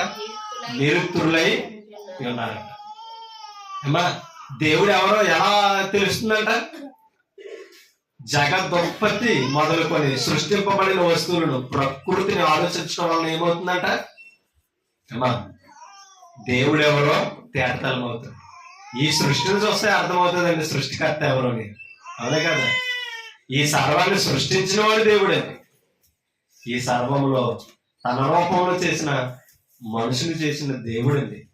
అంతే తప్ప కానీ మనిషి దేవుడు కాడండి. సృష్టి దేవుడు కాలేరండి. విగ్రహం దేవత కాదండి. మీరు అర్థం చేసుకోండి. సృష్టికర్త పురుషుడు తప్ప కానీ స్త్రీ కాదండి. వాక్యం తెలియపరుస్తుంది. సృష్టికర్త పురుషుడు అండి, స్త్రీ కాదు. అంటే అపవాది ఎక్కడ దాన్ని తీసుకెళ్తున్నా ఒకసారి ఆలోచించండి. ఒక విషయం చెప్పండి, ఇవాళ ఒక గర్భఫలం రావాలంటే ఎవరు కావాలండి? నిజం చెప్పండి. అది పురుషుడు లేకుండా స్త్రీ జన్మనివ్వగలదా? అలాగే సృష్టికర్త పురుషుడు కానీ స్త్రీ కాదు, అది గుర్తించాలి. కానీ ఇవాళ అపవాది సృష్టికర్తను పెట్టి సృష్టికర్తీనిగా చేస్తుంది. ఆలోచించండి. ఆయన అదే చెప్పాడు. సృష్టికర్త ఎవరంటే ఆయన అదృశ్య లక్షణాలు, సృష్టిని సృజించిన సృష్టికర్త. 21 మరియు వారు దేవుని ఎరిగి, ఎవరో ఇశ్రాయేలుడు. మీకు అర్థమైందా? దేవుని ఎరిగి ఆయనను నిజమే కదా మరి మహిమపరిచారు. దేవునిగా దేని చేశారు? జీవమున్న దేవుడు పక్కనట్టు ఇది వేటిని చేశారండి?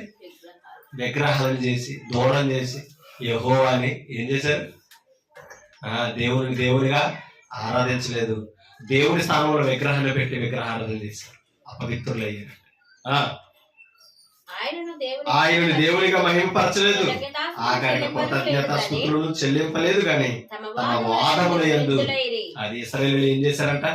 వాదించడం మొదలెట్టారంట. బంగారంతో చేత దేవుడు కాదంటావేంటి? వెండితో పోత పాస్తే దేవుడు కాదంటావేంటి? మీకు అర్థమవుతుందా అని వాదించారు. ఇప్పుడు ఇవాళ క్రైస్తువులు అదే వాదిస్తున్నారు. సిలువ క్రీస్తు కాదంటావేంటి? యేసుబాబు ఫోటో దేవుడు కాదంటావేంటి అంటారా లేదా? సిలువులో ఉన్న క్రీస్తు అండి, సిలువు క్రీస్తు కాదు. మీకు అర్థమవుతుందా? సిలువు క్రీస్తు కాదు, సిలువులో వేలాడిన క్రీస్తుని గుర్తించాలి. ఆలోచించాలి. ఆ ప్రతిమ ఎక్కడ లేదండి. కానీ వాళ్ళ సొమ్ము చేస్తుందని అపవాది వారిని ఎలా చేస్తుంది, వాళ్ళ క్రైస్తవులు కూడా అలాగే నడిపిస్తుంది.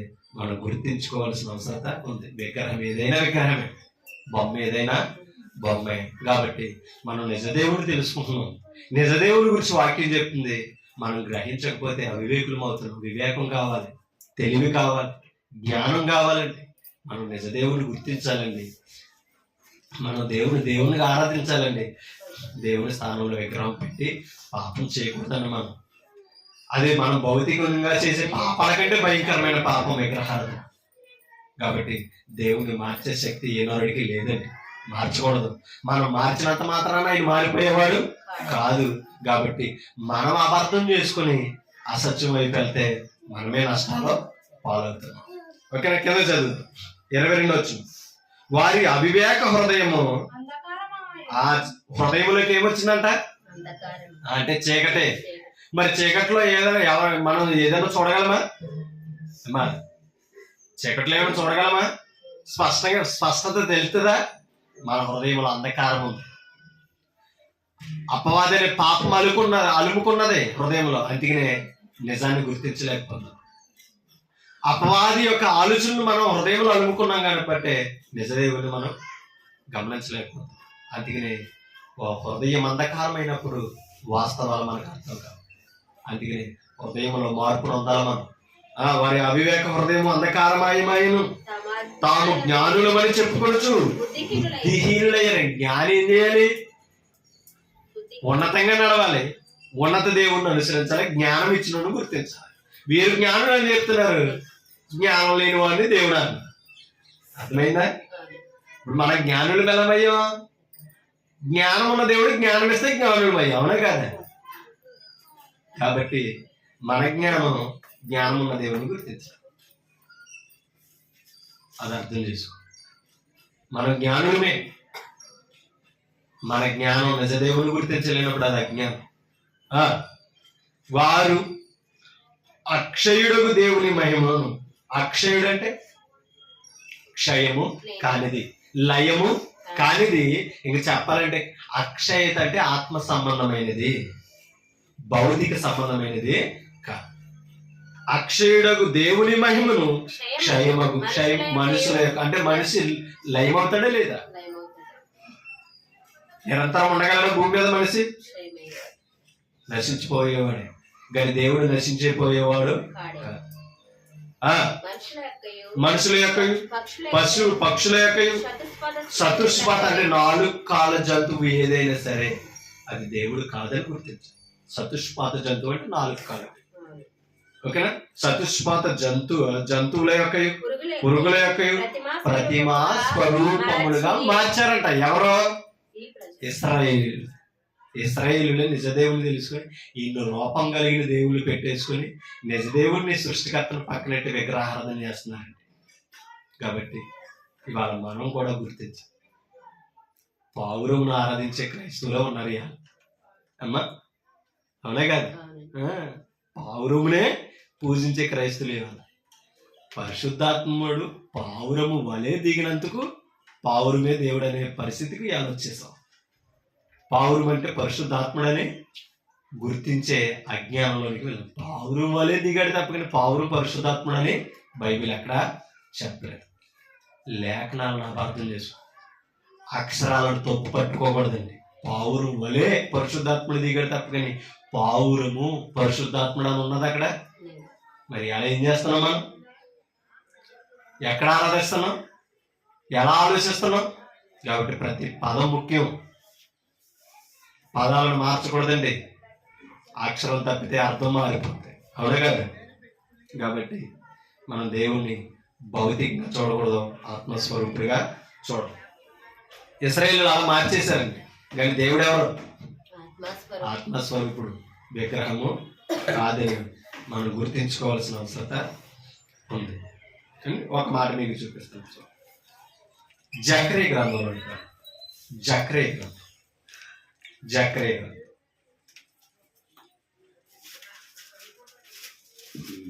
తీసారు. 1:20 జకరియా గ్రంథం 1:20 చూడండి, చదవండి. యెహోవా యెహోవా నలుగురు కంసాలులను నాకు కనపరచగా మీరేమి చేయుచున్నారని అడిగినందుకు ఆయన ఎవడనో తల ఎత్తకుండా యోధావారిని చెడగొట్టిన బొమ్మలివే. మీకైనా అర్థమైందా? జకరియా గారి ద్వారా ప్రవచిస్తున్నాడు ఇశ్రాయేలుకి. జకరియా ప్రవక్త చెప్తున్నాడు, చూడండి, నలుగురికి చూపించగా నలుగురు ఏం చేస్తున్నారంట?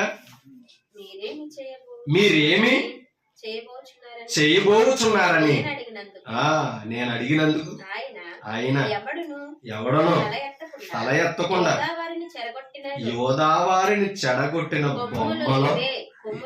అమ్మా, కొమ్ములు ఏంటా? కొమ్ములు అమ్మా కంసాలు. మీకు అర్థమవుతుందా? విగ్రహారాధనను ప్రేరేపించిన వారు. ఈ కొమ్ముల గురించి మనకి ప్రకటన గ్రంథంలో కూడా కనబడుతుంది, దానియేలు గ్రంథంలో కూడా కనబడుతుంది. ఇది నమోనా. మీకు అర్థమవుతుందంటే కొమ్ము అంటే బలాన్ని సూచించేది అనమాట. అంటే విగ్రహారాధన వైపు నడిపించడానికి బలం అనమాట. అయితే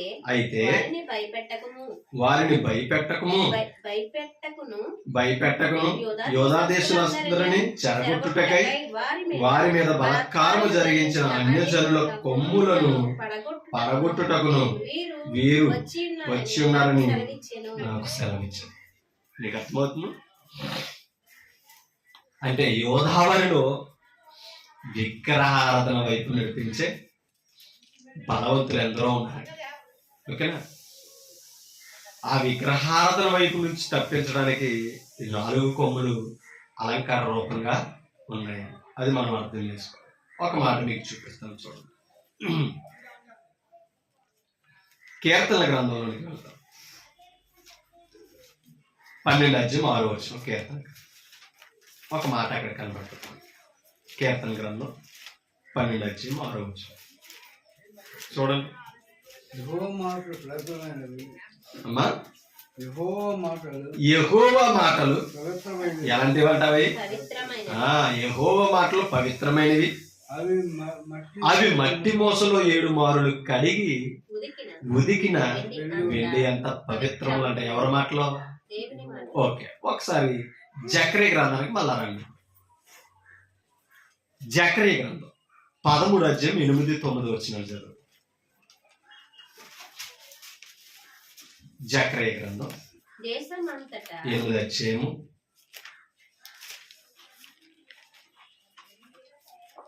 13:8-9 చూడండి. దేశమందంతటా జనులలో 2 భాగములు వారు తెగవేయబడి చత్తు, 3వ భాగము వారు శేషింతురు. ఆ 3వ భాగము నేను అగ్నిలో నుండి వెండిని తీసి శుద్ధిపరిచినట్లు. అది ఎవరో దేవుడు చెప్తున్న మాట. విగ్రహారాధన చేసిన వారిని ఆ 3వ భాగంగా, అమ్మా, ఎవరైతే ఇశ్రాయేలు తప్పిపోయారో వారిని నేను ఏం చేస్తాను? తప్పించి శుద్ధిపరుతాను. అంటే వెండిని ఎలాగైతే అగ్ని శుద్ధిపరుస్తుందో, ఓకేనా, వారిని నేను ఏం చేస్తాను అంటున్నాడు? శుద్ధ పరుతును. బంగారమును శోధించినట్లు. అంటే బంగారం ఏది పరిశోధన చేస్తుంది? అగ్ని పరిశోధన చేస్తుంది. మీకు అర్థమవుతుంది? అగ్నిలో బంగారం వేస్తే కరిగితే తప్పి కాలిపోతుంది. ఓకేనా? అంటే వెండినైనా బంగారాన్నైనా కరిగించి మస్టు తొలగించే శక్తి దేనికి ఉంది? అగ్నికే ఉంది. ఓకేనా? ఇప్పుడు అలా ఇశ్రాయేలు కూడా ఏం చేస్తాను అంటున్నాడు? శుద్ధి చేస్తాను, పరిశోధన చేస్తాను. ఎవరిని? ఇశ్రాయేలు. అందుకనే మనం ఇందాక ఒక మాట చదివాం కీర్తనలో. ఇప్పుడు అక్కడికి రండి, అర్థమవుతుంది ఈ మాట మనకి. కీర్తన గ్రంథం 12:6 యెహోవా మాటలు. అది అంటే ఇప్పుడు యెహోవా మాటలు ఏముంది? అర్థమైందండి? యెహోవా మాటలో పవిత్రత ఉంది. ఓకేనా? అవి మట్టి మోసములో 7 మారులు కడిగి ఉదికిన వెండి ఎంత పవిత్రాలు. అంటే ఎవరి మాటలో? అగ్నిలో చూడండి, అవి మట్టి మోసలో 7 మారులు కడిగినంత పవిత్రాలట. ఏవి? యెహోవా మాట యెహోవా మాటలు ఎంత పవిత్రమైనవి అంటే అగ్నిలో 7 మారులు మట్టి మోసలు కడిగినంత పవిత్రతలట. ఎవరి మాటలో? ఆయన మాటలు. ఆయన మాటలు. అందుకని ఇప్పుడు ఆయన నేను ఏం చేస్తానన్నాడు వారిని ఇందాక జకర్యా గ్రంథంలో, వారిని శుద్ధిపరుతును, వారిని పరిశోధింతును. అవునే కదా? అగ్ని వలె పరిశోధన చేస్తున్నాడు, వెండి వలె శుద్ధి చేస్తున్నాడు, శోధిస్తాను. శోధించి. అవును కదా? అవును. ఇప్పుడు ఎలా శుద్ధిపరుతున్నాడు? ఆయన మాట పవిత్రమైనది. ఓకే, ఇర్మియా గ్రంథంలోకి మనం ఇర్మియా గ్రంథం 23:29 వచ్చింది. 23:29 వచ్చింది ఇర్మియా గ్రంథం. ఇర్మియా గ్రంథం 23:29 వచ్చింది. నా మాట అగ్ని వంటిది కదా. ఎవరి మాట? దేవుని మాట. ప్రశాంత్. ఎవరి మాట అగ్ని వంటిది దేవుని మాట. అంటే దేవుని మాట ఎలాంటిది అగ్ని వంటిది. చెప్పాలి మీరు. అగ్ని వంటిది. ఆయన ఇప్పుడు ఆయన మాటలు ఎలాంటివి అన్నాడు ఇందాక కీర్తనగారుడు. అర్థమవుతుందన్న మాట. అవునండి. పవిత్రమైన. యెహోవా మాటలు ఎలాంటివి అన్నాడు? పవిత్రమైన. పవిత్రము. యెహోవా మాట ఏమై ఉన్నది? అగ్ని. అగ్ని వంటిది. మీకు అర్థమైంది? ఇప్పుడు మనలో ఉన్న మస్టు కడగడానికే ఆయన మాటలు అగ్ని వంటివి అన్నమాట. అర్థమైందా మీకు? అవునండి. మనం మలినమైపోతుంటే మనలో ఉన్న మలినని తీయడానికి యెహోవా మాట ఎలాంటిది అన్నాడు? అగ్ని వంటిది. అగ్ని వంటిది. ఆ అగ్ని మనల్ని ఏం చేస్తుంది? పవిత్రపరుస్తుంది. అర్థమైంది ఇప్పుడు? అవునండి. ఇశ్రాయేలులకు మలినం వస్తే, ఇశ్రాయేలు మస్ట్ అయిపోతే అగ్ని వలె వారిని ఏం చేస్తున్నాడు? శోధించి వెండి వలె శుద్ధి చేస్తాడు. అవును. ఇప్పుడు శుద్ధి ఎవరికి కావాలి? మనకి. ఇందాక రోమపత్రికలో చదువు, వారి హృదయము అంధకారమాయమాయను, ఆ మలినం పోవాలి. చీకటి. ఇప్పుడు ఆ మలినం పోవాలంటే మనలో ఉన్న హృదయములో ఉన్న మస్టును అంధకారాన్ని తొలగించే శక్తి దేనికి ఉంది? యెహోవా మాటకే ఉన్నది. అర్థమైందని ఇప్పుడు దగ్గర చెప్పిన మాటలు. అవునండి. కాబట్టి ఆయన మాట పవిత్రమైనది. ఆయన మాట ఏం చేసేది? అగ్ని వంటిది. అందుకనే కంసాల వంటి వాడు. పైన అర్థమైందా? అదే. అందుకనే మరలా చదువు వచ్చిన చదవండి. నా మాట అగ్ని వంటిది కదా. నా మాట అగ్ని వంటిది కదా. అగ్ని వంటిది కదా. కదా. బండను బద్దలు చెయ్యి. బండను బద్దలు చెయ్యు శుద్ధి వంటిది కదా. శుద్ధి వంటిది. కదా. ఆయన మాట ఎలాంటిది? ఒకటి అగ్ని వంటిది, 2 శుద్ధి శుద్ధి. వంటిది. అంటే గుండె బండలా ఉండిపోతే దాన్ని బద్దలు కొట్టి మరలా ఏం చేయగలదు? శుద్ధి చేయగలదు. చేయగలదు. అందుకని ఇందాక ఏమన్నాడు? శిల్పకారుడు అన్నాడు. శిల్పకారుడు ఏం చేస్తున్నాడు? బండని చెక్కి రూపాన్ని ఏర్పరుస్తున్నాడు లేదా? అవునండి. కాబట్టి ఆ శుద్ధుల దెబ్బలు. ఆ శిల్పల మనల్ని చెక్కి రూపాన్ని ఇచ్చేది ఏది తెలుసా? ఆయన మాట. అది. అంటే పాపము చేసి అపవాదుల దయ్యములా మారిపోయిన మనల్ని ఈ శుద్ధి ఉన్న వాక్యం మరల బండలా ఉన్న మనల్ని చెక్కి ఏం చేస్తుంది తెలుసా? శిలగా ఉన్న మనల్ని శిల్పాల్లా చేస్తుంది. అంత శక్తి దేనికి ఉందో తెలుసా? యెహోవా మాటకే ఉంది. అంత పవిత్రమైనది ఎవరి మాట? దేవుని మాట. దేవుని యొక్క మాట. అవునా కదా? కాబట్టి యెహోవా మాట అగ్ని వంటిది. యెహోవా మాట పవిత్రము అయినది. కాబట్టి మనల్ని మనం ఎప్పటికీ ఎలా చేసుకోవాలి తెలుసా? పవిత్రులుగా చేసుకోవాలి, పవిత్ర పరుచుకోవాలి. ఒక మాట చూపిస్తాను. మలాకి గ్రంథము 2:3. మలాకి గ్రంథము 2:3.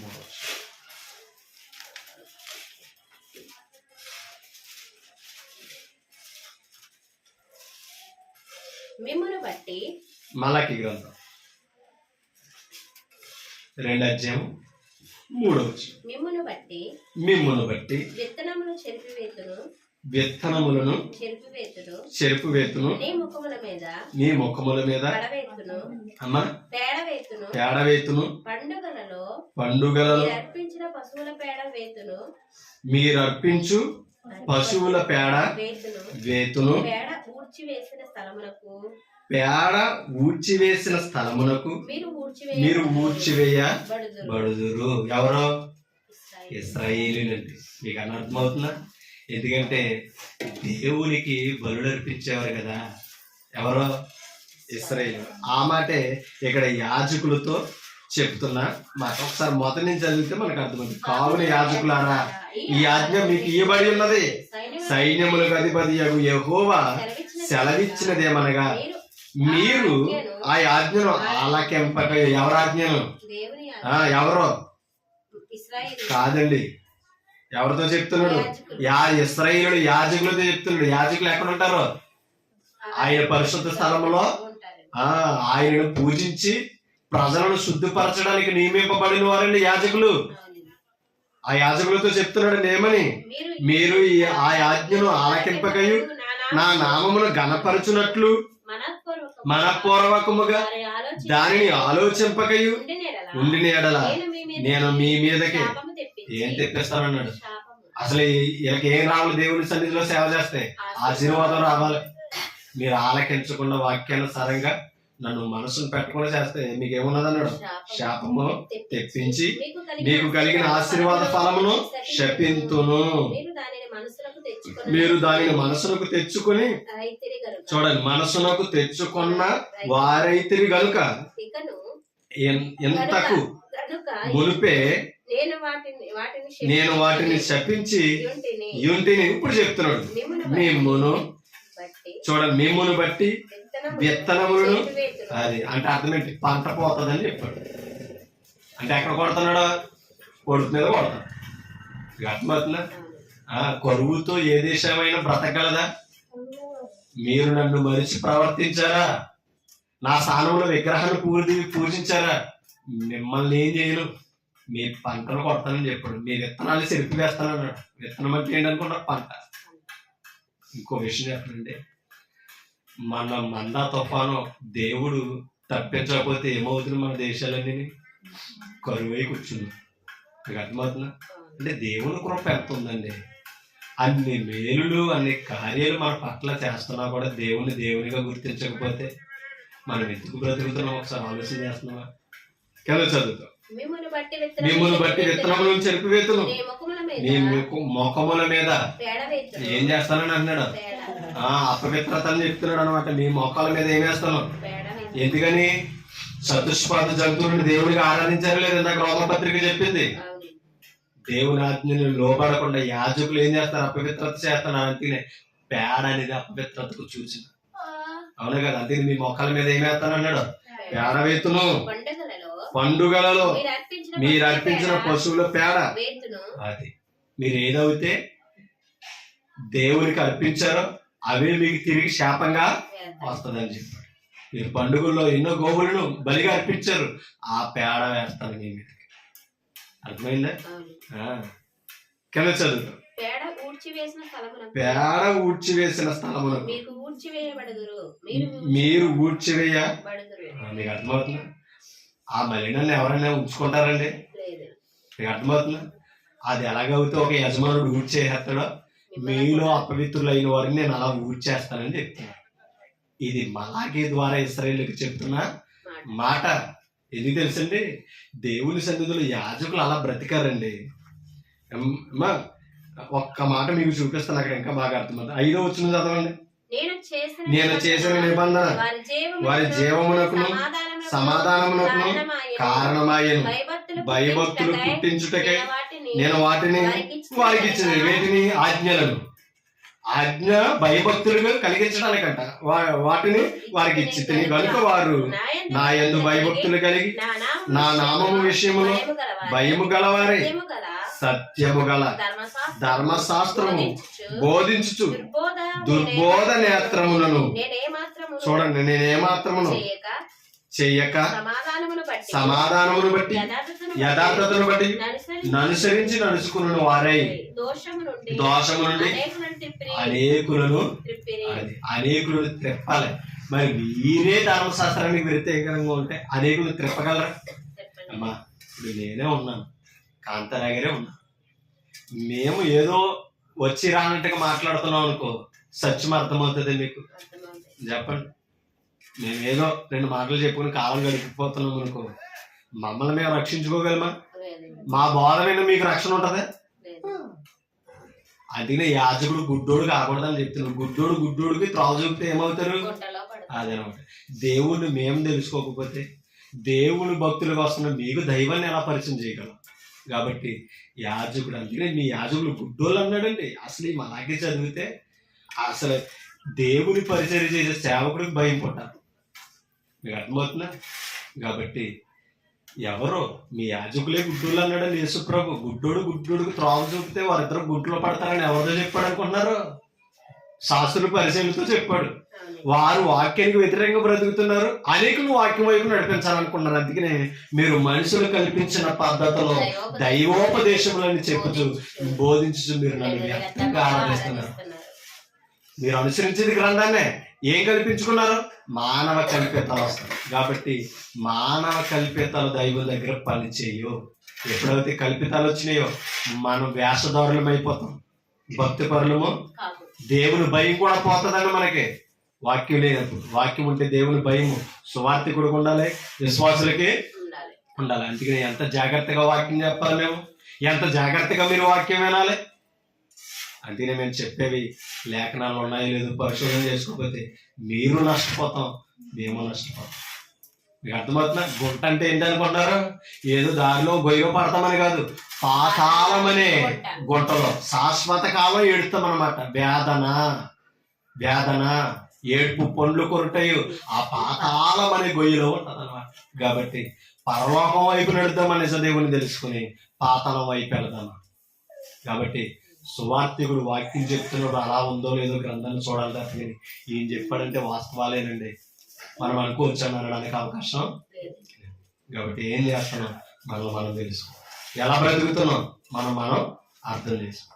కాబట్టి అగ్ని వంటి దేవుడు మనల్ని పవిత్రపరచగలడు. ఆయన మాటలో ఏముంది? పవిత్రత ఉందే. మట్టి మూసలో 7 మారులు కడిగినంత ఉదికినంత పవిత్రములు ఎవరి మాటలో? దేవుని మాటలో. ఆ పవిత్రత వాక్యానికే. ఇంకొక దానికి ఒక మాట మీకు యెషయా గ్రంథంలో చూపించి నేను ముగించుకుంటాను. యెషయా గ్రంథము 6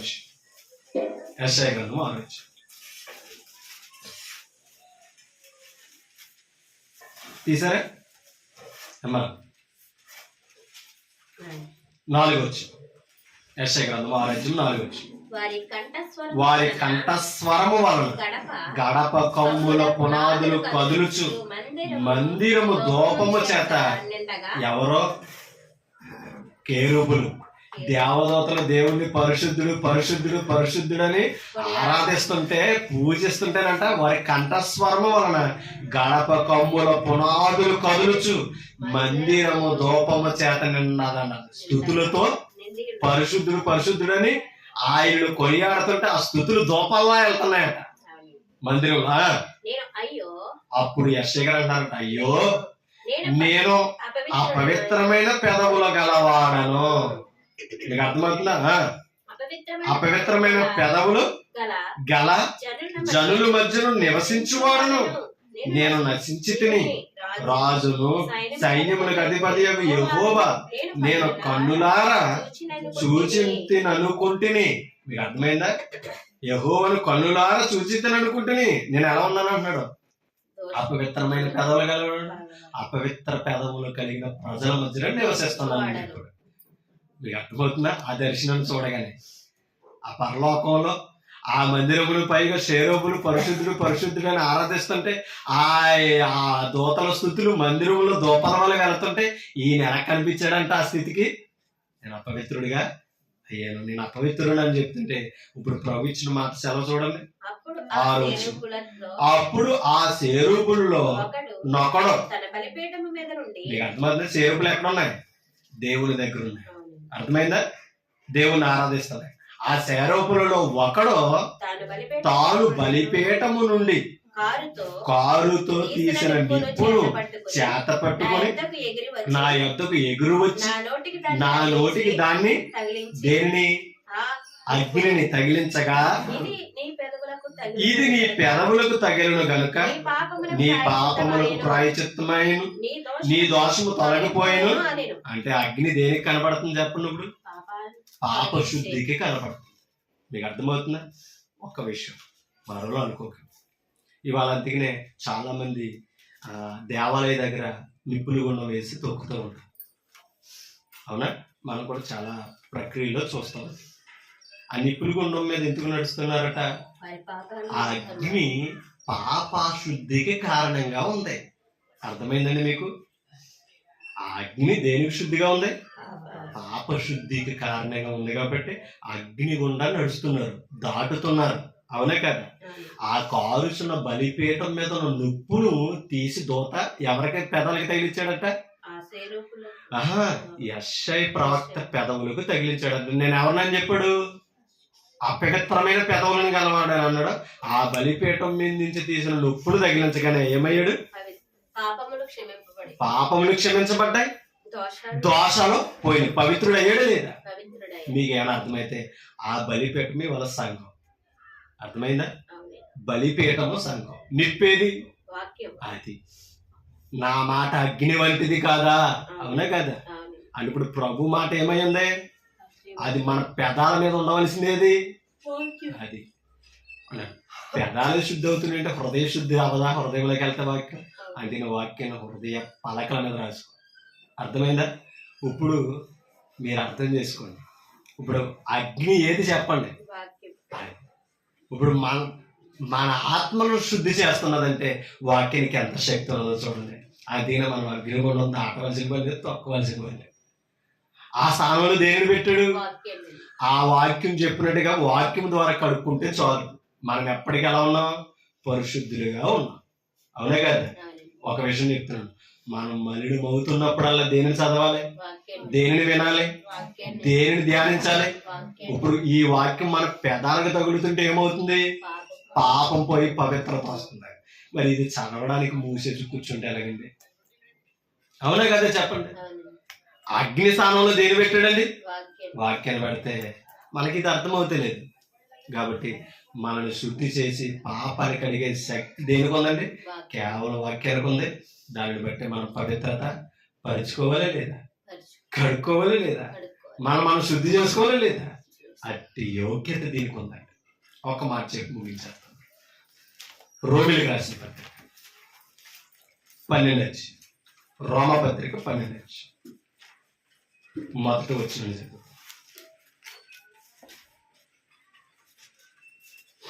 రోమపత్రిక. కాబట్టి సహోదరులారా, పరిశుద్ధమును దేవునికి అనుకూలమైన సజీవ యాగముగా మీ శరీరాలను ఆయనకి సమర్పించుడి. ఏం చేయాలంట? సమర్పించాలి. వేటిని సమర్పించాలి? శరీరాలను సజీవ యాగముగా, అంటే యజ్ఞ బలి అన్నమాట. ఇది సజీవ యాగంగా అర్పించడం అంటే తెలుసా? యజ్ఞ బలి అంటే సజీవంగా బలవడం. అది ఇన్నాళ్ళు అగ్ని దాటించేవారు. అమ్మా, సజీవంగా అగ్నిలో కూడా దహనం చేసేసేవారు దేవునికి. ఇది ఆత్మీయంగా సజీవ యాగంగా అర్పించుకుంటుంటే బాప్తిష్టాన్ని సూచిస్తుంది. మన శరీరాలను ఏం చేయాలంట? సజీవ యాగముగా దేవునికి సమర్పించాలి. యజ్ఞ బలి, యజ్ఞ యాగం మనం అవ్వాలి. ఇశ్రాయేలీయులు ఏం చేశారు? పశువులను అర్పించారు. ఇప్పుడు మనం ఏం చేయాలి? మన శరీరాలను అర్పించి సజీవయంగా మనం పవిత్రపరచుకోవాలి. మనం అలా చేసుకున్నాం లేదా? బాప్తిష్టం ద్వారా. చూడండి, దేవుని వాత్సల్యమును బట్టి మిమ్మల్ని బ్రతిమాడుకొనుచున్నాను. ఎలాగా? మీ శరీరాలను సజీవయంగా దేవునికి సమర్పించండి. పౌలు బ్రతిమలాడుకొనుచున్నాడట. ఇట్టి సేవ మీకు యుక్తమైనది, అనుకూలమైనది. ఏ సేవ? సజీవంగా మనం అర్పించుకొని సేవ చేయాలంటే దేవుని. ఇంకా దేవుని దగ్గరికి వచ్చాక శరీరాన్ని అనుసరించుకోండి. శరీరం సజీవం అవ్వాలి. మీకు శరీరం పాతి పెట్టాలి, ఆత్మీయం అవ్వాలి, జీవించాలి. ఇప్పుడు ఆత్మానుసారంగా నడిపించాలి. ఇది నైవేద్యపు పని. ఓకే, కింద చదువుతాం. మీరు ఈ లోక మర్యాదను అంటే ఇలా అర్పించుకోకముందు అనుసరించాం. అర్పించుకున్న తర్వాత లోక మర్యాదను ఏం చేయకూడదంట? అనుసరింపక ఉత్తమమును అనుకూలమును సంపూర్ణమునై ఉన్న దేవుని చిత్తం మీద పరీక్షించి తెలుసుకున్నట్లు మీ మనసులు ఏమవ్వాలంట? మారి నూతనమగుట వలన రూపాంతరము పొందండి. శరీరులుగా ఉన్న మనం ఆత్మస్వరూపులుగా మారాలి. లోకానుసారంగా బ్రతికిన మనం దైవానుసారంగా జీవించాలి. ఎప్పుడు? మనం సజీవ యాగంగా బాప్తిష్టాలు అర్పించుకోవాలి. ఓకే, మనం అర్పణం అయిపోయాం.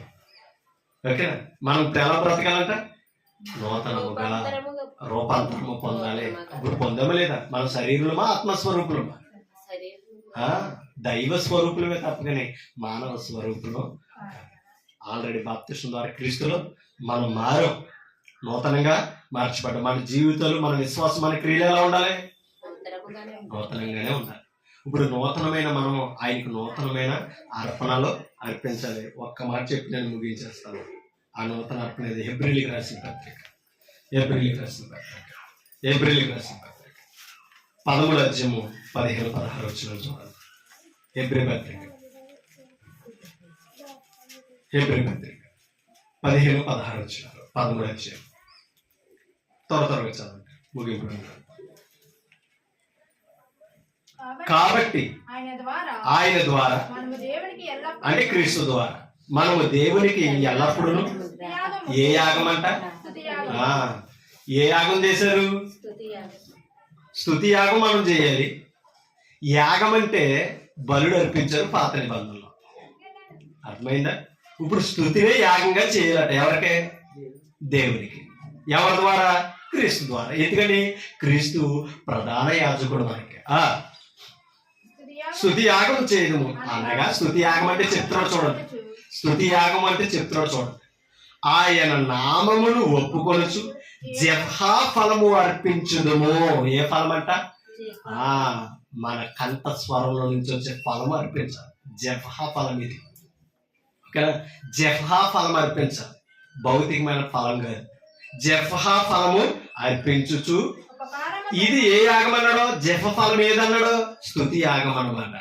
16 వచ్చిన ఉపకారములు ధర్మములు చేయ. మనం ఏం చేయాలంట? ఉపకారం చేయాలి, ధర్మాన్ని చేస్తూ ధర్మంగా అన్నాడు. చెయ్య మర్చిపోకూడదు. ఇట్టి యాగములు దేవునికి ఇష్టమై ఉన్నవి. ఇట్టి యాగములు ఎలాంటివంట? దేవునికి ఇష్టమైనవి. ఏవి? ధర్మమును ఉపకారమును చేయ. మనం ఎప్పుడు మర్చిపోకూడదు. మనం ఉపకారం చేయవలసినప్పుడు ఉపకారం చేయాలి. ఏం చేయకూడదు? అపకారం చేయకూడదు. ధర్మాన్ని అనుసరించవలసినప్పుడు ఏం చేయాలి? మనం ఎలా ఉండాలి? ధర్మానుసారంగా నడవాలి. అధర్మం మనలోకి వచ్చింది అనుకోండి, ఏమయ్యాం మనం? ఆయనకి జెఫా ఫలం అర్పించడంలో కానీ, ఆయన స్తుతి యాగం చేయడంలో కానీ మేము ఏమయ్యాం? అపవిత్రులు అవుతున్నాం. గుర్తించి గమనించవలసిన బాధ్యత మనంతా మీద ఉండలేదు. కాబట్టి ప్రేమతో ఈ విషయాలు మనం అర్థం చేసుకోవాలి. ఆత్మస్వరూపుడి దగ్గర ఆత్మ సంబంధంగానే మనం నడుచుకోవాలి, ఆత్మ సంబంధంగానే జీవించాలి, తప్ప భౌతికంగా చేయకూడదు. ఓకే, ఇప్పుడు దాకా చెప్పి అర్థమయ్యా? కంసాలు ఎవరు చెప్పండి? ఇప్పుడు సాకలు సొబ్బువాడు ఎవరు చెప్పండి? యేసుక్రీస్తు. ఓకేనా? మనల్ని ఏం చేస్తున్నాడు చెప్పండి? మనల్ని ఏం చేస్తున్నాడు? చెక్కుతున్నాడండి. శిలగా ఉన్న మనల్ని శిల్పాలుగా చెక్కుతున్నాడు. ఇంకా చెప్పాలంటే ఒక్క మాట చూపించిన 1 పేతురు పత్రిక 2:5 ఎలా చెక్కుతున్నాడో చూద్దాం, మనకు అర్థమవుతుంది. 1 పేతురు 2:5 త్వరగా 2:5 యేసుక్రీస్తు ద్వారా దేవునికి అనుకూలములకు ఆత్మ సంబంధమైన ఏమర్పించాలంట? ఇశ్రాయేలీయులు ఏమర్పించారు? భౌతిక సంబంధమైన బలులు అర్పించారు. ఇప్పుడు క్రీస్తు ద్వారా తండ్రి దేవునికి ఏమర్పించాలంట? ఆత్మ సంబంధమైన బలులు, అంటే బాప్తిష్టాలు అన్నమాట. ఓకేనా? ఇప్పుడు బాప్తిష్టం ఇస్తుంటే ఆత్మ బలి అవుతుందా లేదా? పరిశుద్ధపరచబడుతుందా లేదా? ఎక్కడ? క్రీస్తు సంఘములో. సంఘం ఏమై ఉన్నది? బలిపీఠం అయ్యింది. ఆత్మ సంబంధమైన బలులు అర్పించుటకు పరిశుద్ధ యాజకులుగా ఉండరు. అంటే ఎవరైతే ఒక ఆత్మకు వాక్యం చెప్పి మారుస్తున్నారో వారి యాజకులు అవుతున్నారు. యాజకులుగా ఉండినట్లు మీరు సజీవమైన రాళ్ల వలె ఉండి ఆత్మ సంబంధమైన మందిరముగా. ఆత్మ సంబంధమైన మందిరం ఎవరు చెప్పండి? మనమే. ఆత్మలుగా దేవునికి ఎలా ఉన్నామంట? ఆత్మ సంబంధమైన మందిరం. అంటే దేవుని ఆలయం ఏది చెప్పండి? ఇప్పుడు దేవుని ఆలయం ఏది? ఆత్మలే దేవుని ఆలయం. ఆ ఆత్మలై ఉన్న దేవుని ఆలయం క్రీస్తు సంఘం. మీకు అర్థమవుతుందా? భౌతికమైన ఆలయం కాదు, ఈ గోడలో ఆలయం కాదు. ఎవరు ఆలయం అంట? సంఘం. సంఘం ఎవరు? క్రీస్తు రక్తంలో కడగబడి అపవిత్రత పోగొట్టుకొని పవిత్రులమైన మనమే సంఘం. మీకు అర్థమైందా ఏమ్మా? ఇప్పుడు ఎలా చెప్తున్నాడు మనల్ని? ఆత్మ సంబంధమైన రాళ్ళ వల్లే చెప్తున్నాడు. పనికి రాని రాళ్ళు ఇప్పుడు సుత్తయ్యి ఉన్న వాక్యం ఏం చేస్తుంది? శిలగా ఉన్న మనల్ని శిల్పల్లా చేస్తుంది. రూపం లేని మనకి దైవ రూపాలు ఇస్తుందా లేదా? అది మనం ఇప్పుడు ఏమయ్యాం? దైవాలు అయ్యాం. ఎవరిని బట్టి? క్రీస్తుని బట్టి. అందుకని మనం ఎవరమని చెప్పుకున్నాం? క్రైస్తవులు అని చెప్పుకున్నాం. ఓకేనా? ఇప్పుడు ఎవరి రూపం ఏర్పడాలి మనలో? దేవుని స్వరూపం ఏర్పడాలి. దేవుని స్వరూపాలుగానే మనం బతకాలి. అర్థమైందా? కాబట్టి మనల్ని అగ్నితో అలాగే శుద్ధితో మనల్ని ఏం చేస్తున్నాడు? అగ్ని ఎలాగైతే పరిశోధన చేస్తుందో, బంగారాన్ని వెండిని ఎలాగైతే శుద్ధి చేస్తుందో, ఇవాళ ఆ అగ్ని వంటి దేవుని మాటలు సత్యవాక్యం మనల్ని ఏం చేస్తున్నాయి? మనలో ఉన్న మలిననే అపవిత్రతను పోగొట్టి పవిత్రపరుస్తున్నాయి. ఎప్పటికీ పవిత్రులుగానే ఉండాలి. ఇప్పుడు వాక్యం దేంతో పోల్చాడు? అగ్ని వంటిది. ఓకేనా? ఇప్పుడు కంసాలు ఎవరు? యేసుక్రీస్తు అండి. మనల్ని ఏం చేస్తున్నాడు? వాక్యంతో పవిత్రపరిచి ఏం చేస్తున్నాడు? మనల్ని శుద్ధి చేస్తున్నాడు. దేవునికి ఆలయాలుగా వస్తున్నాడు. ఆత్మ సంబంధం ఆయన ఆలయంగా మనం ఎల్లప్పుడూ ఉండాలి. నన్ను నేను హెచ్చరించు, మిమ్మల్ని హెచ్చరించు. ఓపిక మీ అందరికీ హృదయపూర్వక థ్యాంక్ యూ.